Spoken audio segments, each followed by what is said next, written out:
आज से 48 वर्ष पूर्व 25 जुलाई 1978 को first IVF baby Louise Brown का जन्म हुआ और उसके बाद आईवीएफ फील्ड में एक क्रांति सी आ गई।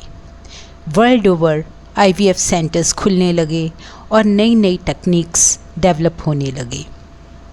सबसे ज़्यादा मशरूमिंग आईवीएफ सेंटर्स की हिंदुस्तान में है, क्योंकि वर्ल्ड पॉपुलेशन मैक्सिमम आज की डेट में इंडिया में है। रिप्रोडक्टिव एज ग्रुप के करीबन 10 से 15% कपल्स इनफर्टिलिटी से जूझ रहे हैं। तो सबसे पहले जानते हैं कि इनफर्टिलिटी होता क्या है। जब शादी के 1 वर्ष तक हस्बैंड वाइफ इकट्ठे रहते हैं और बच्चे के लिए कोशिश करते हैं और वह कंसीव नहीं कर पाते, तो इसे हम इनफर्टिलिटी कहते हैं।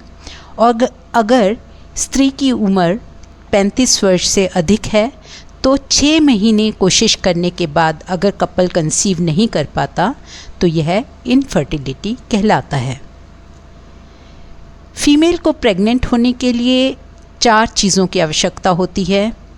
एग प्रॉपर बनना, उसकी ट्यूब्स खुली होना, एंडोमेट्रियम यूट्रस का मतलब बच्चादानी का प्रॉपर होना और हस्बैंड का स्पर्म नॉर्मल होना।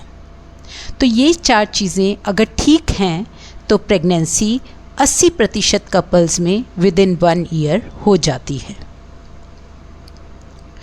पर आज के लाइफस्टाइल से, जैसे लेट मैरिज होना, अगर मैरिज हो भी गई तो बेबी की प्लानिंग लेट करना, चारों तरफ बढ़ता पॉल्यूशन, बाहर का खान पान, जंक फूड खाना, केमिकल्स का प्रयोग ज़्यादा करना और लाइफस्टाइल जैसे sedentary lifestyle, smoking, drug abuse और अल्कोहल, इन सब चीज़ों से ये इनफर्टिलिटी और भी ज़्यादा बढ़ गई है।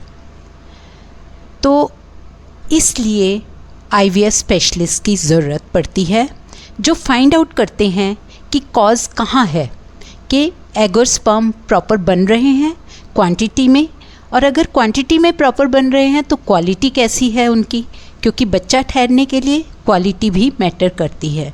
उसके बाद अगर ट्यूब्स खुली हैं जो नॉर्मली इन्फेक्शंस में ब्लॉक हो जाती हैं या कोई क्रॉनिक इलनेस में पेट की खराबी से बंद हो जाती हैं, उनका पेटेंट होना ज़रूरी है। और अगर फीमेल का एंडोमेट्रियम प्रॉपर है, जो डिस्टर्ब होता है इन्फेक्शंस से, अगर फीमेल के मल्टीपल सेक्सुअल पार्टनर्स हैं या इन्फेक्शन उससे बार बार होता है, यूटीआई या पीआईडी, तो वो ख़राब हो जाता है। और स्पर्म्स की का क्वालिटी और क्वांटिटी डिपेंड करती है कि हस्बैंड स्मोक तो नहीं करता, अल्कोहल कंज्यूम तो नहीं करता, पॉल्यूटेड एरिया में तो नहीं जाता ज़्यादा, या उसके फ्रेंड्स बहुत ज़्यादा पैसिवली उसको स्मोक तो नहीं कराते, और या वो ड्रग एडिक्ट तो नहीं है। तो इस पर उसका स्पर्म क्वालिटी डिपेंड करती है। और साथ साथ काम का स्ट्रेस, वो अगर फीमेल पर है या मेल पर है तो ये भी हमारी फर्टिलिटी को अफेक्ट करता है। तो जब भी कभी आपको 1 साल के अंदर प्रेगनेंसी नहीं हो रही है प्रॉपर कोशिश के बावजूद भी, तो हमेशा प्रॉपर डॉक्टर से कांटेक्ट करें, इधर उधर से दवाइयाँ ना खाएं। कोई नीम हकीम खतराए जान होता है तो उससे आपका केस बिगड़ सकता है, सुधर नहीं सकता। धन्यवाद।